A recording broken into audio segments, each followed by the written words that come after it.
1 Reis, capítulo 3 e verso 3 também. Pastor Alisson, meu amigo querido de longas datas, Deus o abençoe. Muito parabéns pelo trabalho que Deus tem me confiado aqui, pela obra que se tem feito. Pastora Tânia, Deus abençoe, bom rever vocês. Damaris, bom rever vocês. Meu mano, prazerzaço, tá? Obrigado pelo carinho. Deus abençoe toda a igreja no nome santo de Jesus. 1 Reis, capítulo 3, verso 3. Eu vou mudar a leitura, vou alternar os versículos, né? Mas aí na medida que eu for fazer essa mudança, eu digo qual o versículo seguinte. Mas inicialmente, 1 Reis 3 e 3 diz assim: E Salomão amava o Senhor andando nos estatutos de Davi, seu pai, somente que nos altos sacrificava e queimava incenso. E foi o rei a Gibeão para lá sacrificar, porque aquele era o alto grande, ou seja, era o maior altar que tinha. E 1000 holocaustos sacrificou Salomão naquele altar. E em Gibeão apareceu o Senhor a Salomão de noite em sonhos e disse-lhe Deus: Pede o que quiseres que te dê. Agora vá ao verso 9, por favor. Mesmo capítulo, verso 9. A teu servo, pois, dá um coração entendido para julgar o teu povo. Preste atenção nisso. Ao teu servo, pois, dá um coração entendido, algumas traduções, um coração sábio, para julgar o teu povo, para que prudentemente discirna entre o bem e o mal. Porque quem poderia julgar este teu tão grande povo? E esta palavra pareceu boa aos olhos do Senhor, que Salomão pedisse esta coisa. E disse-lhe Deus: Porquanto pediste essa coisa, não pediste para ti riqueza, nem pediste a vida de teus inimigos, mas pediste para ti entendimento para ouvir causas de juízo, eis que fiz segundo as tuas palavras, eis que te dei um coração tão sábio e entendido, que antes de ti igual não houve, e depois de ti igual não se levantará. Verso 15, do mesmo capítulo 3. E acordou Salomão, e eis que era sonho, e veio a Jerusalém, e pôs-se perante a arca do concerto do Senhor, e sacrificou holocaustos, e preparou sacrifícios pacíficos, e fez um banquete a todos os seus servos. E agora eu vou até o final do texto, e diz assim: Então vieram 2 mulheres prostitutas ao rei, e se puseram perante ele. E disse-lhe uma das mulheres: Ah, Senhor meu, eu e esta mulher moramos numa mesma casa, e tive um filho morando com ela naquela casa. E sucedeu que ao 3º dia depois do meu parto, também esta mulher teve um filho, estávamos juntas, estranho nenhum estava conosco na casa, senão nós ambas naquela casa. E de noite morreu o filho desta mulher, porquanto se deitara sobre ele. E levantando-se à meia-noite, me tirou a meu filho do meu lado, dormindo a tua serva, e deitou no seu seio, e a seu filho morto deitou no meu seio. E levantando-me eu pela manhã para dar de mamar a meu filho, eis que estava morto, mas atentando pela manhã para ele, eis que não era o filho que eu havia tido. Então disse a outra mulher: Não, mas o vivo é meu filho, e teu filho morto. Porém esta disse: Não, por certo morto é teu filho e meu filho vivo. Assim falaram perante o rei. Então disse o rei: Esta diz: Este que vive é meu filho, e teu filho morto. E a outra diz: Não, por certo morto é teu filho e meu filho vivo. Disse mais o rei: Trazei-me uma espada. E trouxeram uma espada diante do rei. E disse o rei: Dividi em 2 partes o menino vivo, dai metade a uma e metade a outra. Mas a mulher cujo filho era vivo falou ao rei, aí o autor abre um parêntese, porque o seu coração se lhe enterneceu por seu filho, e disse: Ah, Senhor meu, dai-lhe o menino vivo, e por modo nenhum o mateis. Porém a outra dizia: Nem teu nem meu seja, divide-o antes. Então respondeu o rei e disse: Dai a esta o menino vivo, e de maneira nenhuma o mateis, porque esta é a sua mãe. E todo Israel ouviu a sentença que dera o rei, e temeu ao rei, porque viram que havia nele a sabedoria de Deus para fazer justiça. Amém. Pode tomar o seu assento, por favor.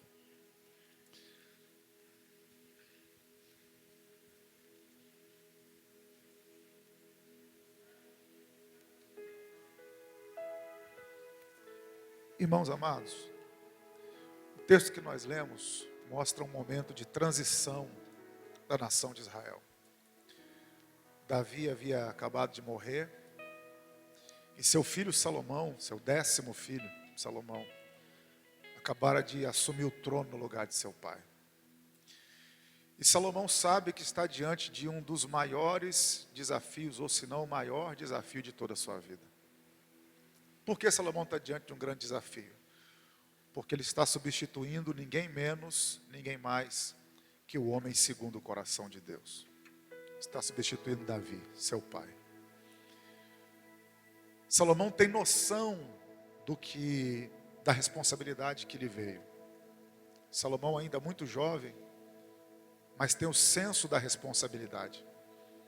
Ele sabe o tamanho do legado que ele recebeu e o que ele precisa continuar tocando em frente. Um reino em crescimento, um reino pujante, um reino que vence batalhas. E Salomão tem noção dessa responsabilidade. Quando Salomão assume o trono, Salomão imediatamente toma uma atitude que vai mudar o rumo da sua história. Salomão procura o maior altar que havia na região. E o maior altar que havia na região, nós lemos aqui, ficava na cidade de Gibeão. O alto, grande, ou maior altar. E por que Salomão procura o maior altar em Gibeão? Porque ele quer entregar uma grande oferta. Salomão vai até o altar do Senhor em Gibeão. E o texto diz que num dia só, ele sacrifica 1000 holocaustos a Deus. Uma coisa interessante é que a lei não pedia 1000 holocaustos. A lei que Deus entregou a Moisés pedia apenas uma oferta. Salomão poderia ter entregue a Deus, ou entregado a Deus, um boi, um cordeiro, mas ele decide sacrificar 1000 bois no altar do Senhor. E por que Salomão entrega uma oferta tão extraordinária? Por 2 razões. Primeiro, porque ele quer sair do comum, ele quer sair do básico. Um animal qualquer cidadão poderia dar. Então ele decide fazer 1000 vezes mais que qualquer cidadão comum. Seu pai Davi, certa feita, havia sacrificado 500 animais no altar. E ele quer fazer 2 vezes mais que seu pai Davi. Segunda lição que eu aprendo com Salomão. Primeiro, ele quer sair do comum. Segundo, ele está diante de um desafio extraordinário. E desafios extraordinários exigem atitudes extraordinárias. Desafios extraordinários exigem atitudes extraordinárias. Não dá para viver o extraordinário fazendo apenas o comum. Ele decide sacrificar 1000 holocaustos a Deus. E é uma das respostas mais rápidas de toda a Bíblia. Quando ele sacrifica os 1000 holocaustos, o texto diz no verso de número 5 que naquela mesma noite o Senhor apareceu para ele em sonho. Presta atenção que Deus aparece para Salomão em sonho. E Deus diz assim para Salomão: pede o que você quiser, que eu vou te dar. Você tem noção do que é Deus dizer isso para alguém? Pede o que você quiser. Deus está assinando um cheque em branco e está dizendo assim: quem põe o valor é você, Salomão. Põe o valor que você quiser. E uma coisa que eu acho extraordinária, eu não li o texto todo, mas eu vou fazer questão de citar agora, é que Salomão entrega uma oferta extraordinária e Deus dá algo extraordinário a ele. Deus diz: pede o que você quiser que eu vou te dar.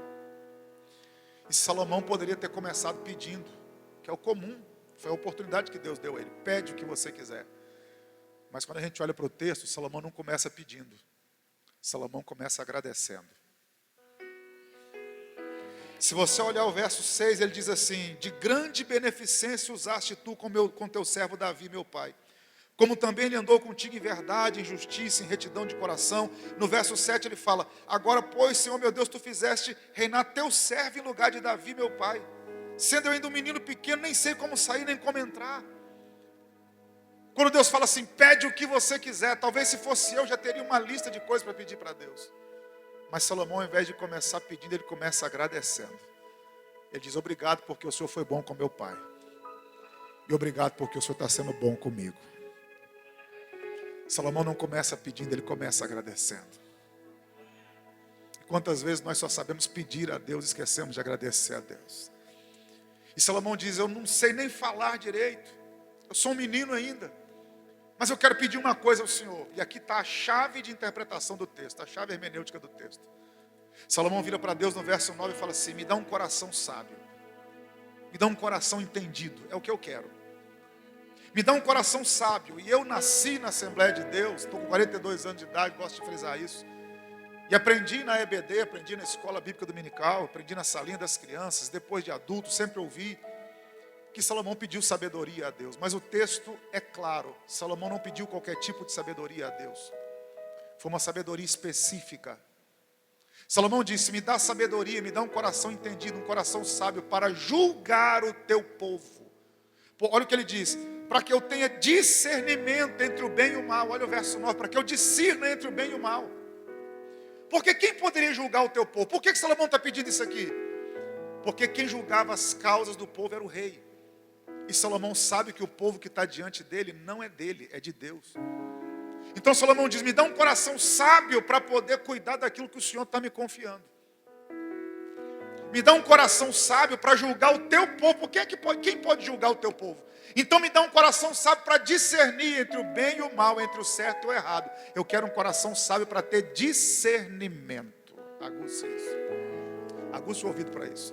Salomão disse, eu quero um coração sábio para poder julgar. Porque Salomão sabe que como rei ele não podia julgar o povo de Deus errado. Porque onde a injustiça acontece, a ira de Deus se acende. Mas onde a justiça é feita, o favor de Deus repousa. Salomão falou, eu quero um coração sábio para julgar o teu povo. E aí Deus responde a Salomão e diz, já que você não me pediu riqueza, já que você não me pediu a vida dos seus inimigos, já que você não me pediu longevidade, mas pediu um coração sábio para julgar o povo, além do que você pediu, eu vou dar até o que você não pediu, vou te dar riqueza. Vou te entregar os seus inimigos e você vai viver muito. Porque quando eu começo agradecendo e peço o que é certo, até o que eu não pedi, Deus me confia. Até o que eu não pedi, Deus me entrega. Já que você pediu um coração sábio, eu vou te entregar além daquilo que você pediu. Vou te entregar a vida dos seus inimigos, vou te dar longevidade, vou te dar riquezas. E tem mais, Salomão. Antes de você não teve ninguém igual e depois de você também não haverá. Você será alguém único na história. E vou te dar um coração sábio para julgar. E eu quero que você frise isso aqui. Salomão pediu um coração sábio para julgar, para discernir entre o bem e o mal. Deus falou, negócio fechado, vou te dar um coração sábio. Aí o verso 15 que nós lemos diz que Salomão acordou do sonho. E quando Salomão percebeu que era sonho, olha o que diz o verso 15. Ele volta para Jerusalém, põe-se perante a arca do Senhor e sacrifica holocaustos a Deus, sacrifícios pacíficos, ou seja, sacrifícios de louvor a Deus. Que diferença faz isso? Aguça o ouvido. Antes de sonhar, Salomão foi para o altar ofertar. E depois que sonhou e Deus respondeu a oração, ele vai para diante da arca fazer o quê? Ofertar. Então Salomão oferta a Deus antes de sonhar e depois de sonhar. Porque tem gente que vem no altar antes de receber, depois que recebe desaparece. Salomão veio antes e depois. Salomão veio antes de sonhar e voltou depois do sonho. E aí Salomão oferece ofertas pacíficas a Deus. E aí vocês sabem, a igreja aqui é pastoreada por um mestre na palavra, pastor Alisson, mestre. Capítulo e versículo é algo novo na Bíblia. Tem 5 séculos que a gente usa, 6 séculos na verdade. 5. 1552, um homem chamado Roberto Stefano, parisiense, tipógrafo, dividiu a Bíblia em capítulo e versículo. A Bíblia era dividida em algumas traduções em capítulos, mas ainda não tinha versículo. E ele fez toda a tradução de capítulo e versículo. E de lá para cá nós temos essa divisão de texto. Até então o texto era uníssono, era um só. Então você não pode dividir o capítulo, o verso 16 do verso 15. Está tudo no mesmo contexto. Epígrafe de texto não existia. Que é esse título que tem em cima do texto, é para facilitar a nossa leitura. Mas a regra do texto é essa. Salomão vai no altar, sacrifica 1000 holocaustos, Deus aparece para ele em sonho, diz para ele pedir o que quiser, ele pede um coração sábio, Deus diz que vai dar a ele um coração sábio, ele acorda, volta para o altar, no verso 15. E no verso 16 diz, então vieram 2 mulheres prostitutas ao rei e se puseram perante ele. Salomão decide dar uma festa no verso 15, fez um banquete a todos os seus servos. E o verso 16 diz, então vieram 2 prostitutas ao rei. E o que essas mulheres vão fazer? O que elas vão fazer no banquete do rei? Por que elas aparecem diante da sala do trono do rei? Porque elas estão com um problema para resolver. Nós lemos todo o texto, todo o contexto. As 2 são prostitutas, são meretrizes. Moravam juntas e tiveram um filho. Cada uma teve um filho. 3 dias de intervalo do nascimento de um para o outro. Mas durante a madrugada uma delas deitou sobre a criança e tirou a vida da criança. E a mulher troca as crianças de lugar. E agora sua amiga acorda e percebe que o filho morto não é o dela. E elas não têm uma solução para aquele problema. Por quê? Porque não tem mais ninguém, não tem testemunha, não tem álibi, nem de um lado nem do outro. A criança é recém-nascida, não sabe falar. A criança viva ainda não sabe dizer quem é a mãe. Estava escuro, era noite, não tem câmera. Não tem como fazer um DNA. É a palavra de uma contra a outra. É uma mulher com a criança no colo dizendo, esse filho vivo aqui é meu. E a outra dizendo, não, é o meu. O que morreu era dela, dizendo, não, o que morreu era o seu. É a palavra de uma contra a outra. Num tempo sem como fazer um exame para saber de quem era a mãe. Onde eu quero chegar? Como é que se julga uma causa dessa? Como é que tem uma resposta para uma causa dessa? Só alguém tendo muito discernimento. E foi exatamente o que Salomão pediu. Então Salomão acaba de pedir algo a Deus. E ele pede discernimento. E só tem um jeito de Deus mostrar que já deu discernimento para Salomão. Qual? Deus tem que mandar um problema para ele resolver. Vou repetir. Salomão pediu discernimento. E só tem um jeito de Deus mostrar para Salomão que o que ele pediu já está acontecendo. Deus tem que mandar um problema gigante para que Salomão tenha discernimento para poder resolver aquele problema. Muitas vezes a resposta da nossa oração vem envolvida num papel de presente chamado problema. E a resposta está quando a gente resolve ele. Salomão pediu discernimento. Deus falou, só tem um jeito de eu te mostrar que você tem. Vou mandar um problema para você resolver. E aí talvez tem gente aqui que está com um problema gigante diante dele, mesmo depois de ter feito algo inusitado, algo diferente, algo extraordinário no reino de Deus. Você começou 2025 fazendo coisas que você nunca havia feito. E agora tem problemas que você nunca pensou que encararia se apresentando diante de você. Deus te trouxe aqui para dizer, atrás desse problema está a resposta da sua oração. Atrás desse problema está a solução. Atrás desse problema está o sonho que você teve. Atrás desse problema está aquilo que você me pediu. Talvez Deus tenha trazido gente aqui essa noite para dizer, não fuja desse problema, resolva ele, porque o nome do Senhor vai ser glorificado nesse negócio. Atrás desse problema que se apresentou, tem uma resposta de Deus para a sua vida. Atrás desse problema que apareceu, tem uma resposta da sua oração. Aprenda a não fugir dos problemas.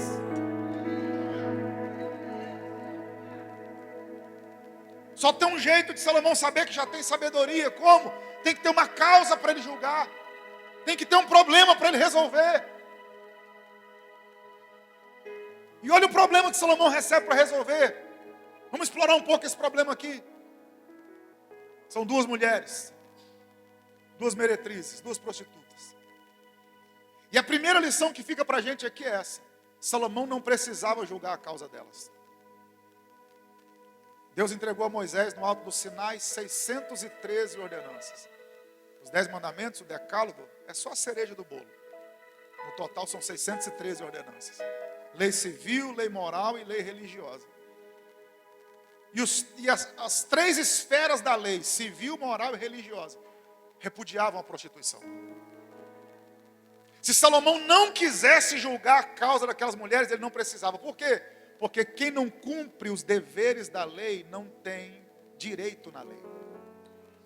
O que é um marginal? Alguém que está às margens da lei. Então, se eu não cumpro a lei, eu não posso exigir os direitos que a lei me dá.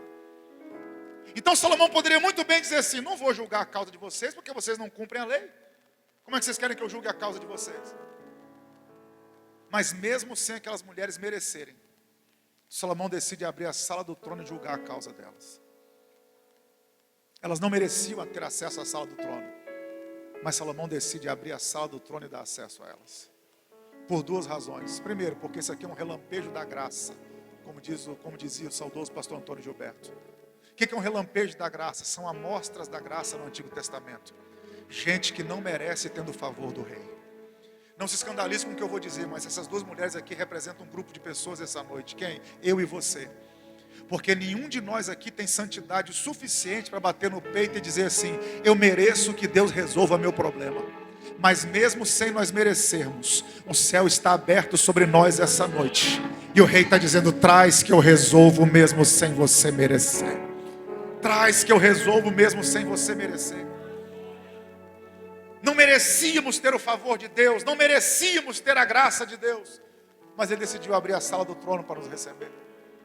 Segundo motivo, porque Salomão decide julgar a causa dessas mulheres.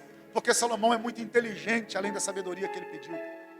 Salomão viu dentro da casa dele, o pai dele perdeu o trono para o irmão dele, por não receber algumas pessoas na sala do trono.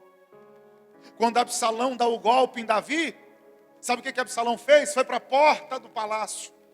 E quando um plebeu chegava para se encontrar com o rei, e o rei muito ocupado, não podia atender todo mundo, Absalão dizia: olha, por que sua causa não foi julgada ainda?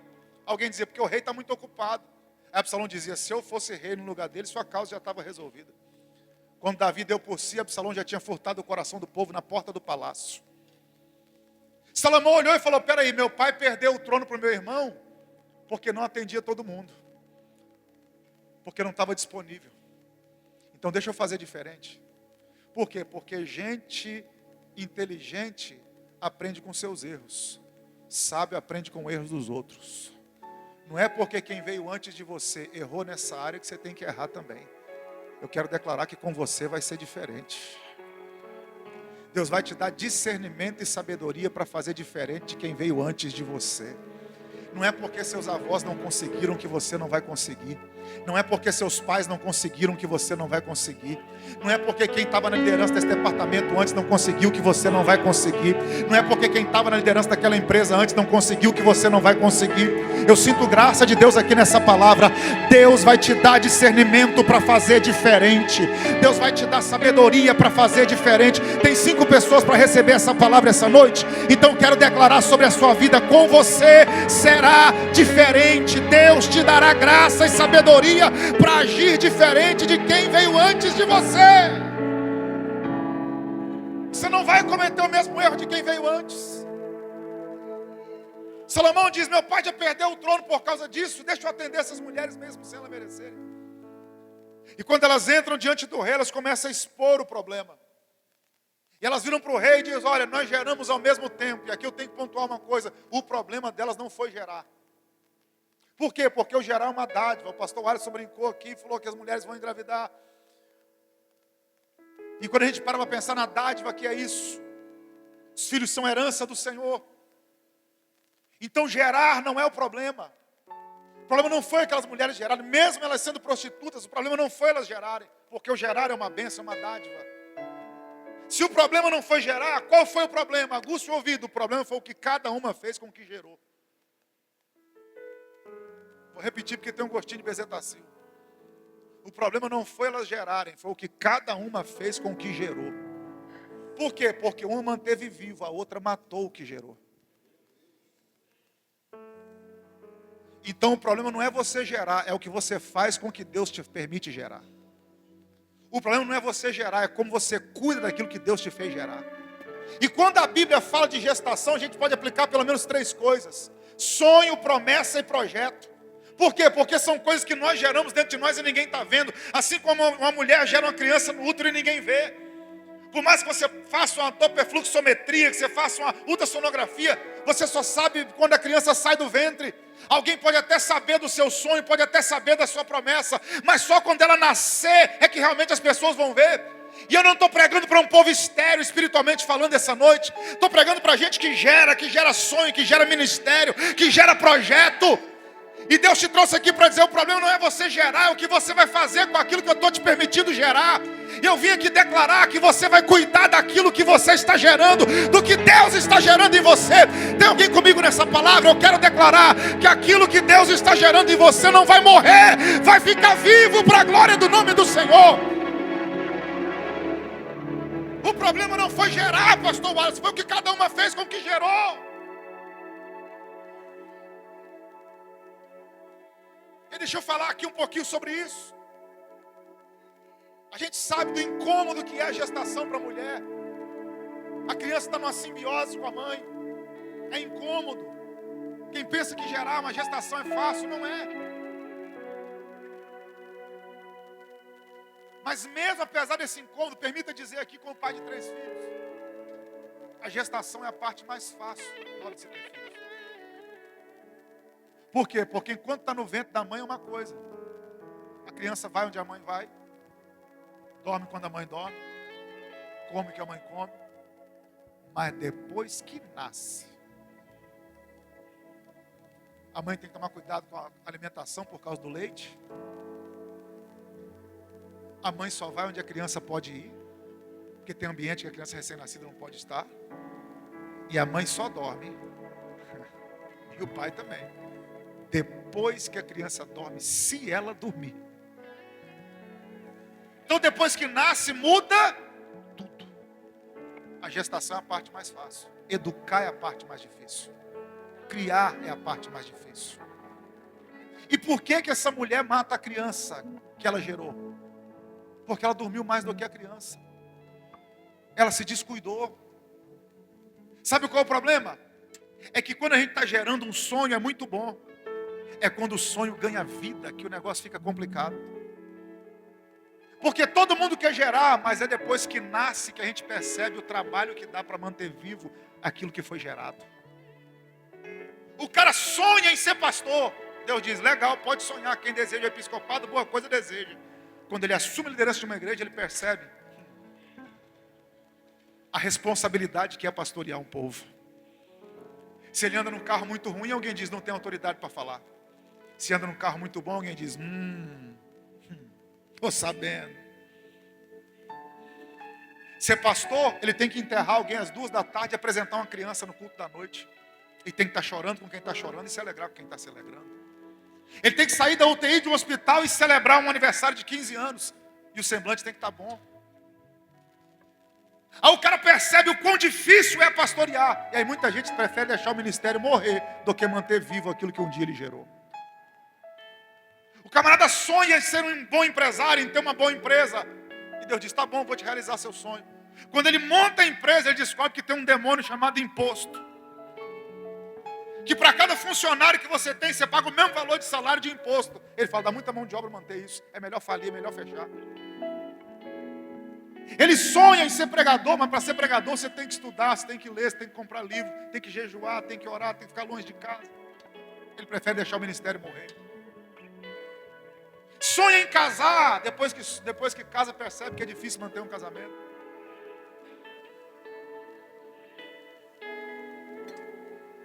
Sonha em ter um carro, quando compra percebe que tem que colocar gasolina. Sonhar é a parte mais fácil, o mais difícil é manter vivo aquilo que um dia a gente sonhou para ter.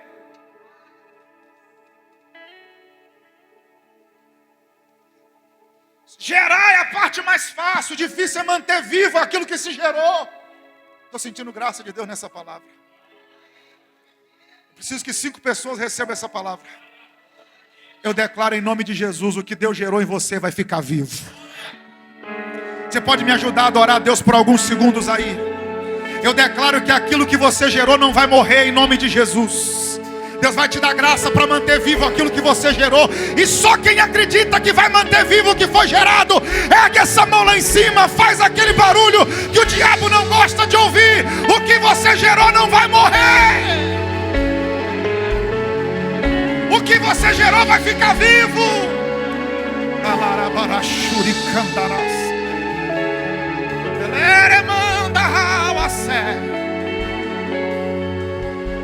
Aquilo que você está gerando vai ficar vivo.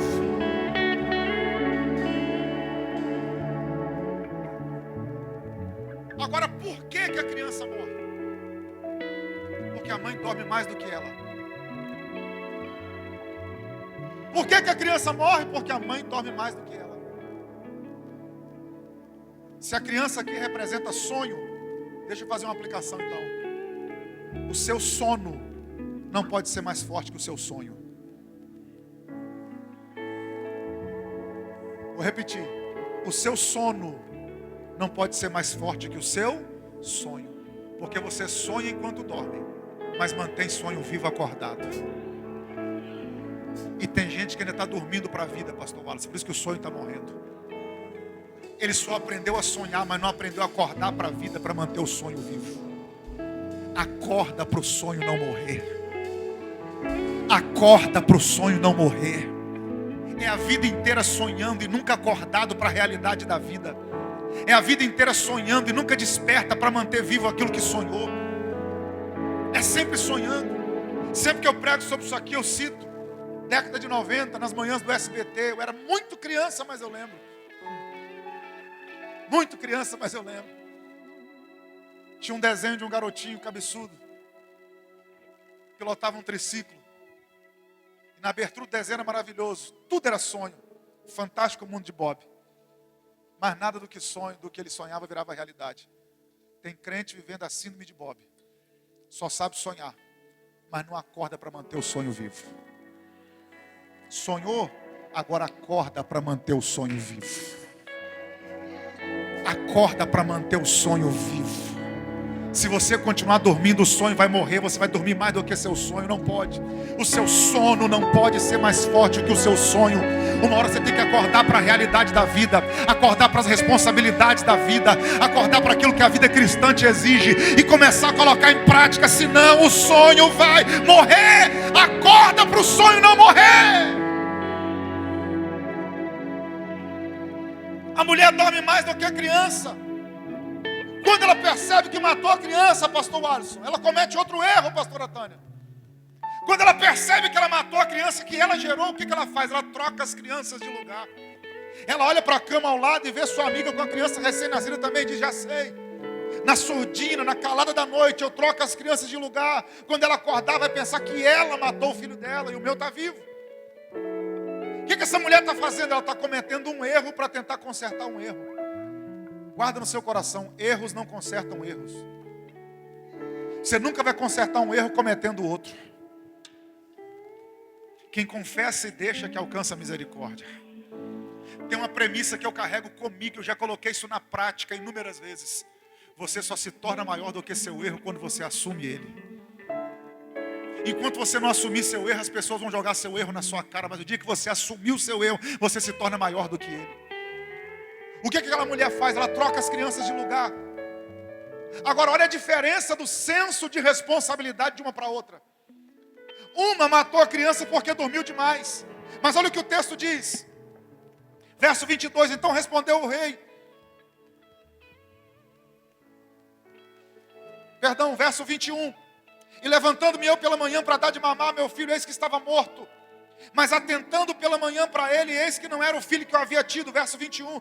E levantando-me eu pela manhã para dar de mamar meu filho. Quem é que está falando isso aqui? A mulher que estava com a criança morta, que não era o filho dela, mas era uma criança morta.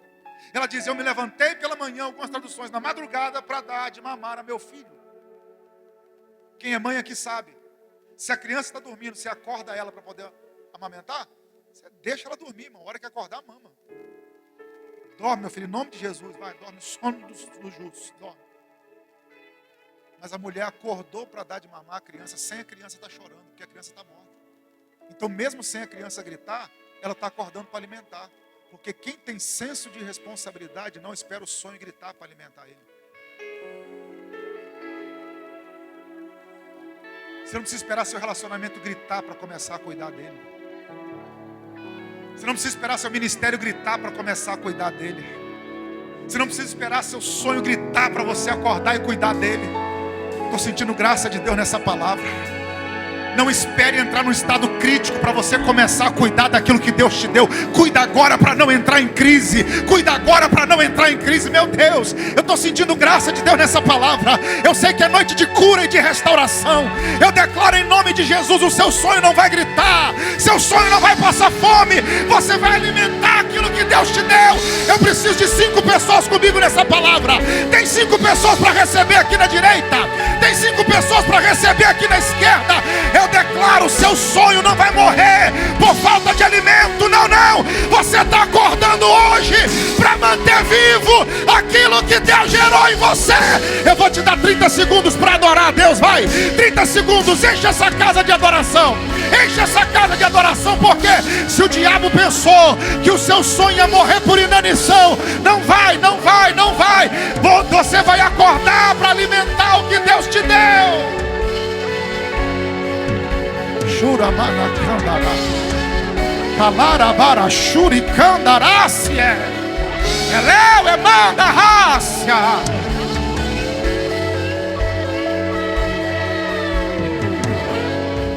Eu gosto quando Jesus ressuscita a filha de Jairo. Ele ressuscita a filha de Jairo e fala assim, agora alimentem ela. Por quê? Porque ressuscitar a menina é com Jesus, mantê-la viva é com Jairo. Ela acabou de voltar da morte. Se não alimentar a menina, ela morre de novo. Porque tem sonho que Deus ressuscita, mas você não alimenta, ele morre de novo. Então alimente aquilo que Deus gerou em você. Alimente aquilo que Deus te deu. A mulher parou para amamentar a criança, irmã Lúcia. Só que a mulher percebe que tem algo de errado, pastor Antônio. Por quê? Porque quando a mulher coloca a criança no seio, a criança não suga. Ela percebe que tem alguma coisa errada, a criança não está mamando. E por que a criança não está mamando? Porque não dá para alimentar o que já morreu. Vou repetir, por que a criança não está mamando? Porque não dá para alimentar o que já morreu. Sabe por que tem um monte de gente frustrada? Porque insiste em alimentar coisas que já morreram faz tempo. Quem sabe Deus tenha trazido pessoas aqui esta noite para dizer: para de alimentar aquilo que já morreu. Porque tem uma regra na vida, qual é? Morreu em terra. Quando Lázaro morreu, mesmo Jesus tendo dito que ele iria ressuscitar, Marta e Maria enterraram. Por quê? Porque se Jesus quiser ressuscitar Lázaro 4 dias depois, o negócio é com ele. O que eu não posso é ficar carregando algo morto comigo.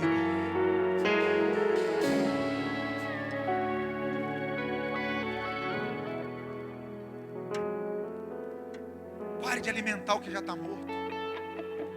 Eu gosto muito da história de Davi. Ainda pretendo escrever a biografia de Davi. O filho que Davi tem com Batseba morre. Aliás, enquanto o garoto está doente, Davi deita no chão, na porta do quarto, com a boca no pó. E durante 7 dias, Davi não fala com ninguém, não come nada, não bebe nada. 7 dias depois, o burburinho começa a rolar no palácio. Davi entende que a criança havia morrido antes das pessoas falarem com ele. De repente, os anciãos do palácio dizem assim: Davi, temos uma notícia para te dar. Já sei, a criança morreu. Aí Davi se levanta. Por quê? Porque não dá para ficar caído a vida inteira porque algo morreu. Davi troca de vestes. Por quê? Porque não dá para ficar de luta a vida inteira porque algo morreu. Davi vai para o santuário e adora. Por quê? Porque a minha adoração independe do momento que eu estou vivendo. Davi derrama óleo na cabeça. Por quê? Porque a unção não para porque algo morreu. Davi chega em casa e diz: coloca pão, coloca vinho, eu quero comer, eu quero beber. Davi começa a comer e beber. Os anciãos falam assim: Davi, nós não estamos entendendo nada. A criança estava doente, você não comeu, não bebeu, não falou com ninguém. A criança morreu, se levantou, trocou de roupa, ungiu a cabeça, foi para a igreja, cultuou, voltou, está comendo, está bebendo. Davi, o que está acontecendo? Davi disse: simples demais, eu não posso trazer a criança de volta. Agora sou eu que vou morrer e me encontrar com ela. Então, já que morreu, a vida segue, a fila anda, a roda gira. A minha vida não vai parar porque algo morreu. Eu vou continuar a minha história. Levante a mão que eu vou liberar a palavra. Você não vai ficar alimentando aquilo que já morreu na sua vida. Vem um novo tempo de Deus para você. Só quem está comigo nessa palavra, adore o nome de Jesus aí. Chega de alimentar o que já está morto.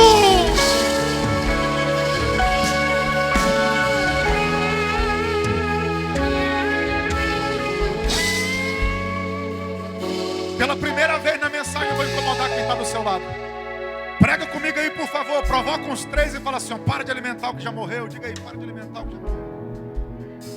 Isso. E o que é alimentar o que já morreu?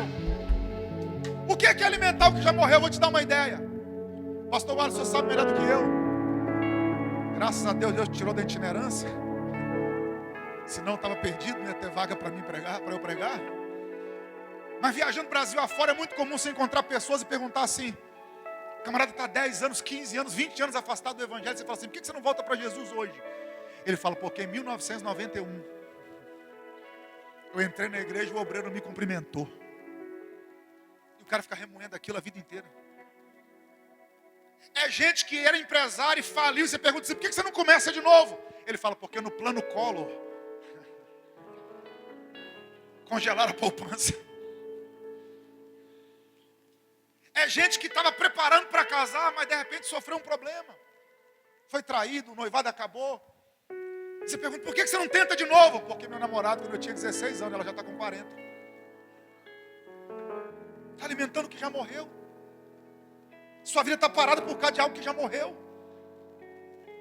Teve um namorado na adolescência, quando era jovem. Já casou, já é mãe de filho, já é pai de filho. Ainda fica procurando essa pessoa na rede social. Está alimentando o que já morreu. A pessoa já seguiu a vida dela. E você bota uma foto 3x4 na carteira, abre e suspira: ai, tempo bom. está alimentando o que já morreu faz tempo? Até quando você vai ficar alimentando coisa morta? Até quando você vai ficar com a vida parada porque algo morreu? Tem uma frase que eu gosto de usar, o senhor sabe que o senhor me ouve.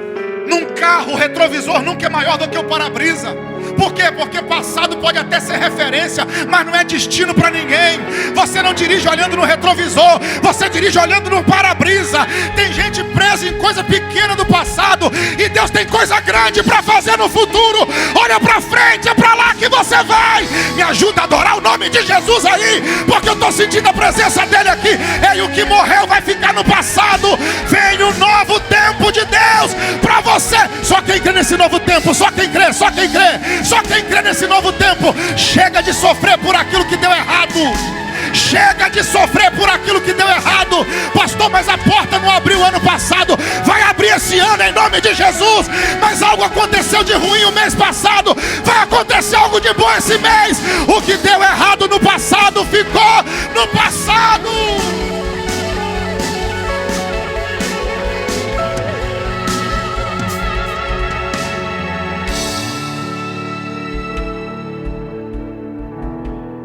Até quando? Até quando você vai ficar sofrendo por coisa que deu errado? Davi se levantou e seguiu a vida dele. Eu também gosto muito de falar o que eu vou falar aqui agora. A diferença entre saudade e nostalgia. Qual a diferença entre saudade e nostalgia? A semelhança entre saudade e nostalgia. Saudade é lembrança do que faz bem.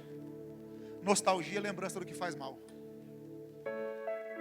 A semelhança entre saudade e nostalgia é que os dois estão ligados à lembrança. Os dois te levam para o passado, tanto saudade quanto nostalgia.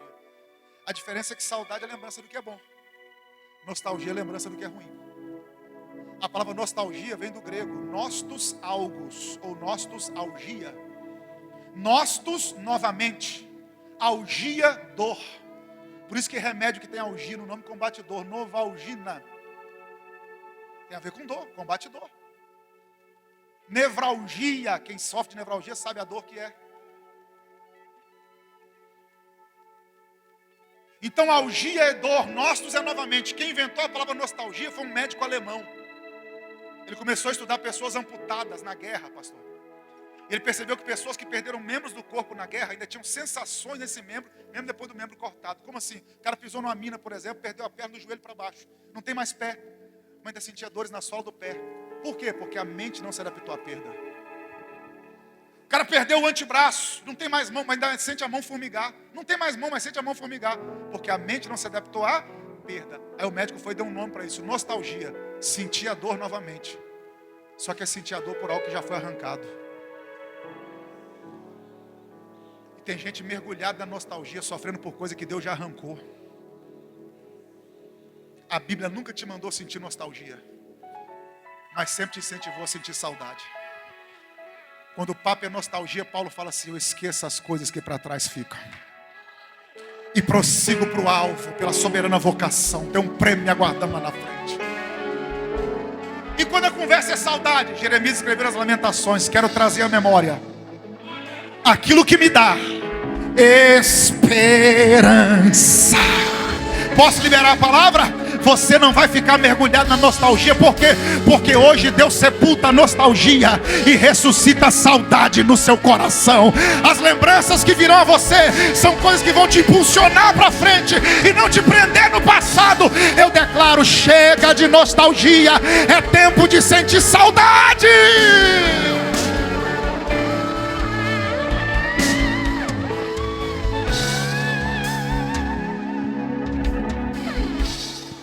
Tem que aprender a enterrar o que já morreu, pastor. Eu ainda tenho 5 minutos, meu chefe. Paulo escrevendo aos Romanos, se eu não me engano, no 7, 24, posso estar enganado, mas se eu não me engano é isso. Paulo fala: quem me livrará do corpo dessa morte? Quem me livrará do corpo dessa morte? Sabe o que Paulo está falando ali?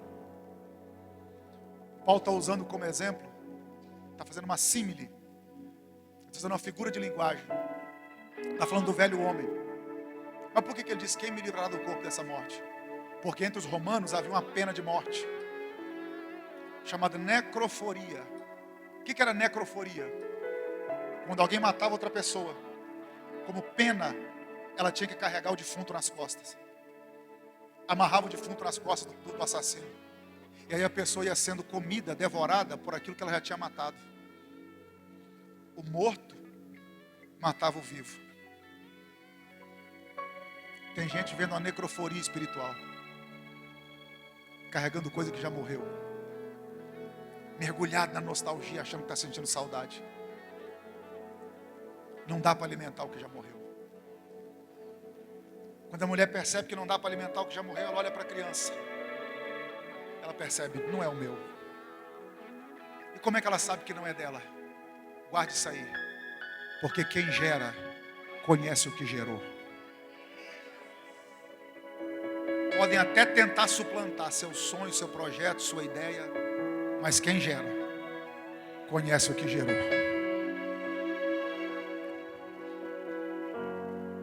Ela olha para a criança e fala, não é o meu. Elas começam um litígio. É meu, é seu, é seu, é meu, é meu, é seu, é seu, é meu. E de repente uma delas chega à conclusão, só tem um lugar onde a resposta vai vir. Onde a resposta virá, perdão. Onde? Na sala do trono diante do rei. Porque respostas que nós não temos, o rei tem. Elas chegam diante do rei e elas estão naquele entreveiro. É meu, é seu, é seu, é meu. Salomão ouve uma, ouve outra. E ele tinha pedido a Deus o quê? Discernimento para julgar. Aí de repente Salomão diz, você está dizendo que o vivo é seu e o morto é dela. Você diz que o vivo é seu e o morto é dela. Só tem um jeito de saber quem está com a verdade. Tragam a espada para a sala do trono. E o que é lindo é que Salomão pede a presença da espada. Mas olha para o texto. A espada não precisa falar, não precisa cortar ninguém. Ela só aparece. Porque a intriga só dura enquanto a espada não chega. Porque existe uma espada que sem matar, ela mostra de que lado a verdade está. Hebreus 4:12, porque esta palavra é mais penetrante que espada de 2 gumes. Penetra até a divisão da alma e do espírito. Vai entre juntas e medulas. Que é apta a discernir os pensamentos e as intenções do coração. Eu estou com uma palavra aqui, a palavra é: a sua vitória virá pelo poder da palavra de Deus. É a palavra que vai mostrar de que lado está a verdade. Pastor, mas na minha casa eu estou sendo achincalhado, eu estou sendo humilhado, envergonhado por algo que eu não fiz. A palavra vai mostrar de que lado a verdade está. A palavra vai chegar, a espada está chegando. Alguém crê que a espada está no cenário? Só quem crê que quando a espada chega, a verdade chega junto. Me ajude a adorar o nome de Jesus aí. A vitória da igreja está no poder da palavra. A sua vitória é no poder da palavra. A sua família vai vencer no poder da palavra. A nostalgia vai morrer no poder da palavra. O diabo vai ser derrotado no poder da palavra. A igreja vai triunfar no poder da palavra. Só quem ama a palavra, quem ama a palavra, quem ama a palavra. Isso tira alguns segundos para adorar a Deus pela palavra, porque é ela que nos garante a vitória.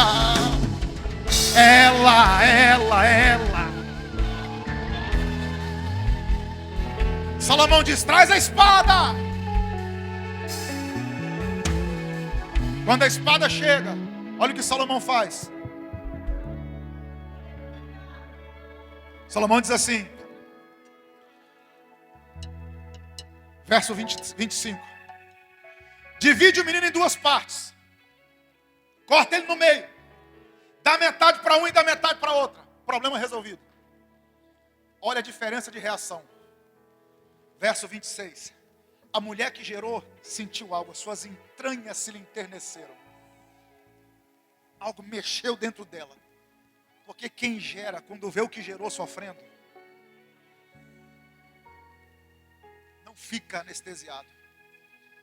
Ela falou assim: rei, já que é para dividir, que é para matar, faz o seguinte, entrega para ela vivo.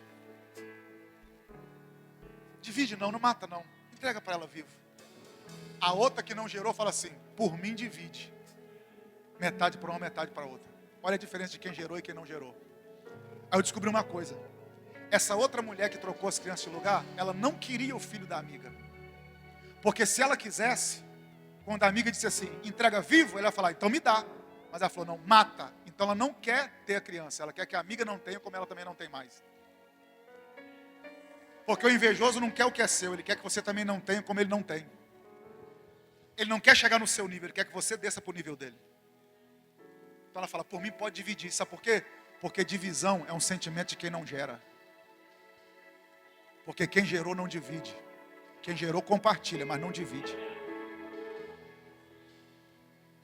Quem não gerou sempre vai querer dividir. Sempre vai querer rachar. Quando a mulher que gerou falou assim, entrega para ela o menino vivo. A outra falou, por mim mata. O rei falou, já sei quem é a mãe. Já sei quem é a mãe. Quem é a mãe, rei? Aquela que decidiu perder. O que essa mulher está fazendo aqui? Ela está perdendo. Eu prefiro perder para manter vivo do que ganhar e deixar morto.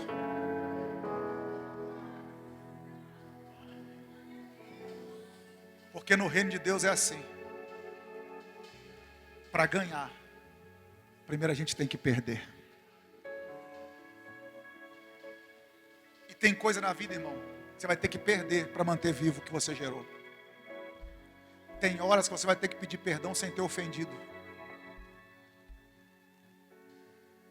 Tem hora que você vai ter que retroceder, mesmo a razão estando do seu lado. Para manter vivo a amizade, o ministério, a família.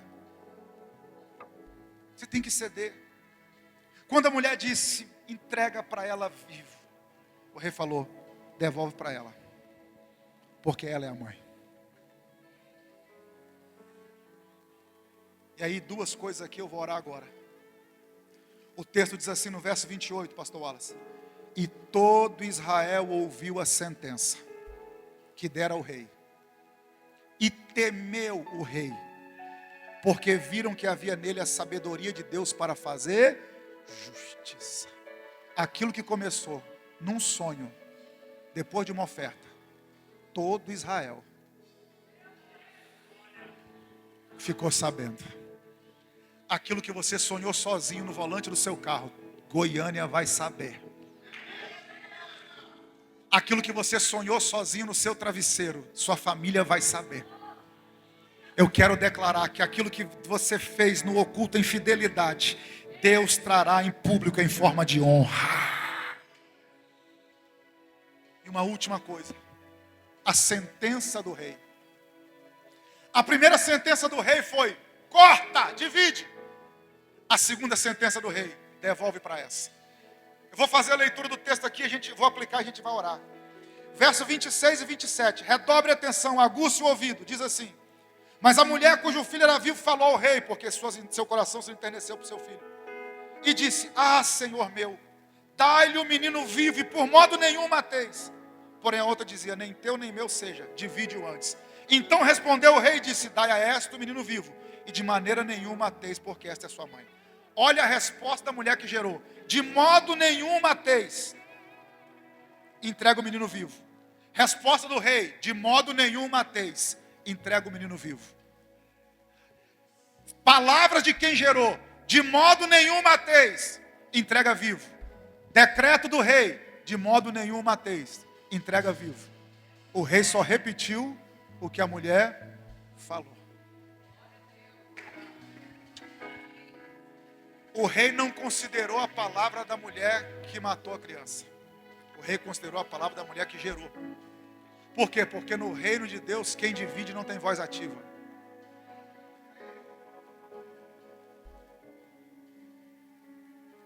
A voz que o rei considera é de quem gerou.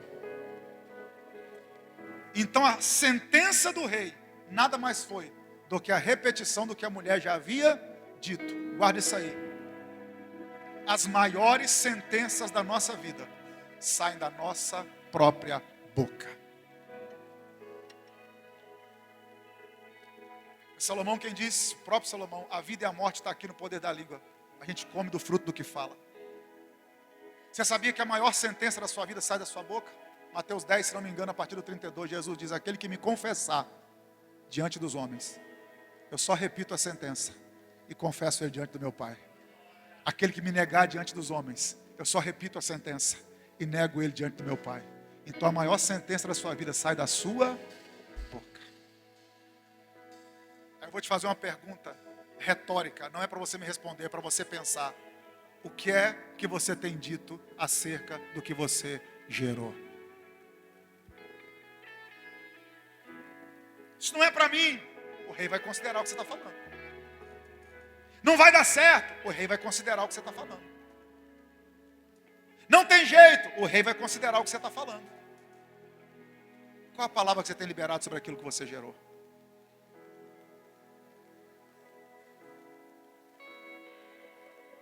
Qual palavra você tem liberado sobre a sua casa, sobre o seu filho?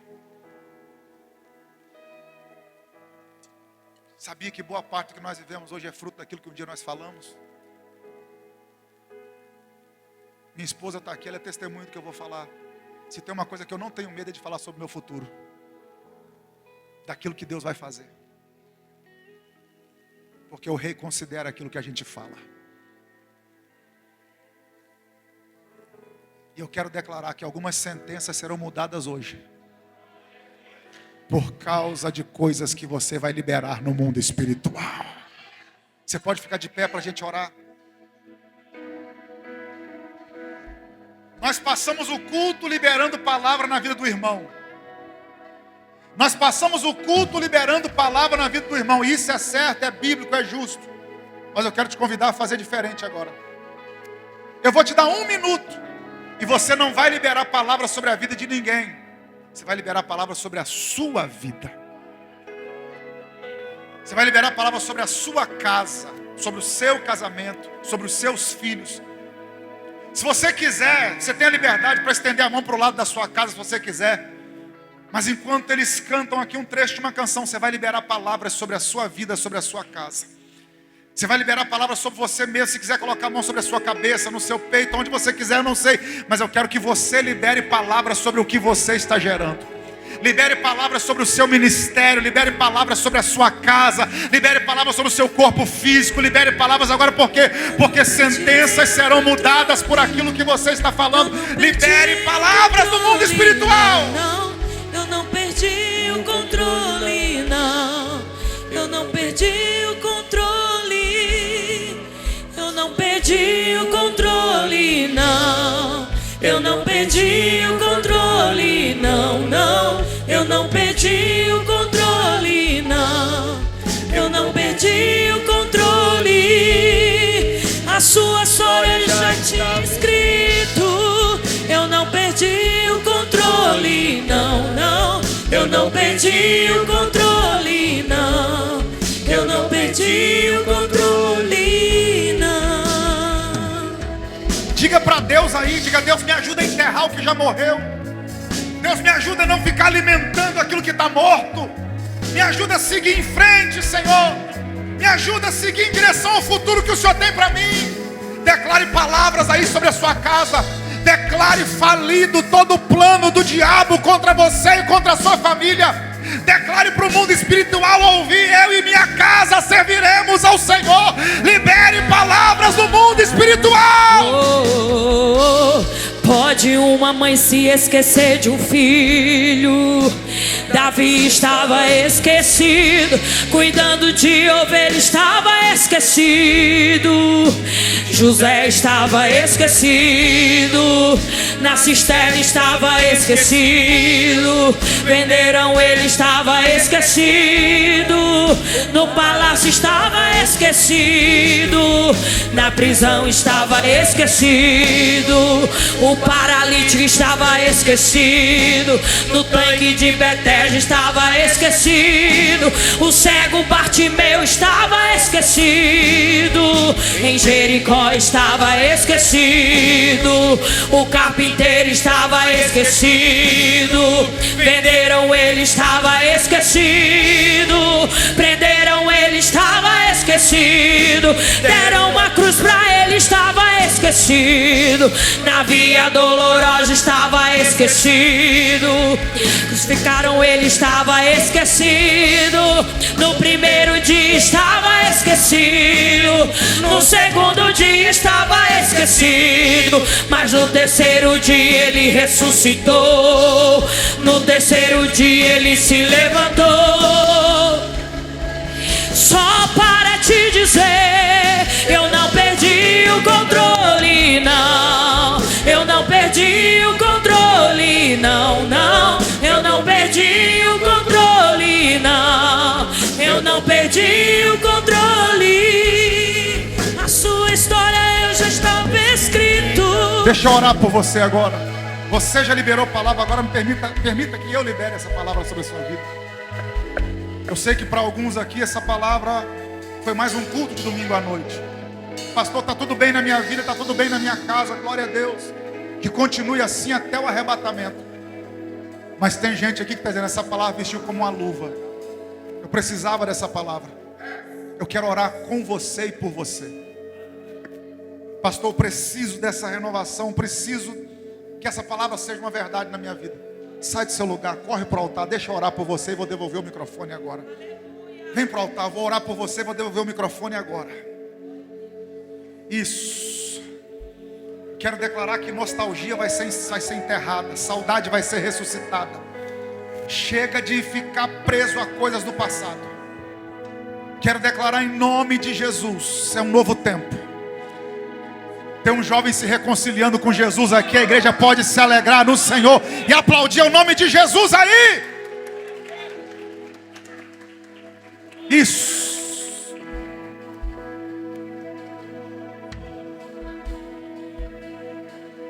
Só o fato de você sair do seu lugar já mostra que você quer viver um novo tempo. Já mostra que você quer deixar para trás o que ficou no passado. Eu estou declarando aqui na autoridade do nome de Jesus. O diabo não vai minar sua mente nem o seu coração por coisas que deram errado. O diabo não vai minar sua mente nem o seu coração. E aquilo que Deus gerou em você não vai morrer. Esse ministério vai ganhar vida, vai ganhar forma.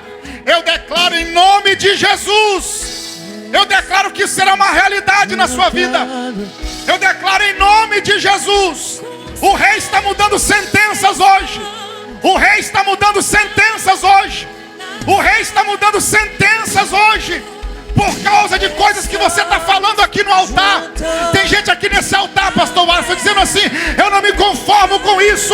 Eu declaro que vai dar certo. E o rei está dizendo, vai dar certo, porque eu vou confirmar essa palavra.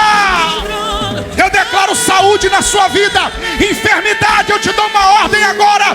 Bate em retirada em nome de Jesus. Toda dor, toda angústia, dor na alma, dor na mente, dor no coração, seja repreendida agora em nome de Jesus Cristo. Em nome de Jesus, toda doença psicossomática, ansiedade, depressão, te dou uma ordem. Bate em retirada em nome de Jesus. Todo sentimento de frustração, todo sentimento de frustração. Gente que está dizendo, já era para eu estar vivendo coisa maior, já era para eu estar vivendo coisa melhor. Mas hoje o Senhor diz, o passado ficou no passado. É tempo de viver algo novo no futuro. Eu declaro essa palavra como profética em nome de Jesus. Vanessa, sobe aqui para orar, sobe aqui para orar. Senhor, em nome de Jesus eu concordo. Em nome de Jesus eu concordo com essa palavra. Em nome de Jesus eu declaro essa palavra. Ora, meu amor, ora por esse povo. Deus, eu declaro sobre a vida de cada um aqui, sobre a casa, sobre a mente. Coloca a mão na tua mente aí, onde você está. Coloca a mão na tua mente. Eu declaro que haverá novidade de pensamentos, pensamentos antigos, pensamento de dor, pensamento que te leva ao teu passado, pensamento que te leva àquilo que já foi, pensamento que te leva para o fundo do poço, pensamento que te leva a uma cama, a um quarto escuro, a um momento de sombrio. Eu declaro nessa noite que vai ser dissipado todo pensamento que não louva o Senhor, todo pensamento de morte, todo pensamento de desistência, todo pensamento de derrota está anulado nessa noite sobre a tua vida. Eu declaro renovação de mente nova, mente de Cristo. O Rei vai estabelecer um decreto sobre a tua vida, e esse decreto é de vida, de prosperidade. O teu futuro será abençoado, a tua família será abençoada. Não haverá desistência,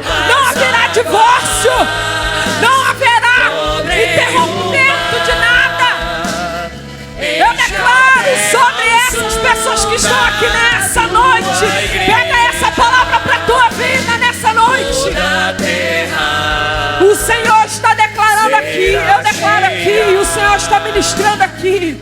Mente nova, mente de Cristo, mente de Cristo, mente nova. Pensamento de vida, pensamento de conquista. Oh Senhor, assim eu te peço, sobre cada um aqui. O futuro dessas pessoas está guardado em Ti. Que você viva um futuro brilhante em Deus. Aleluia.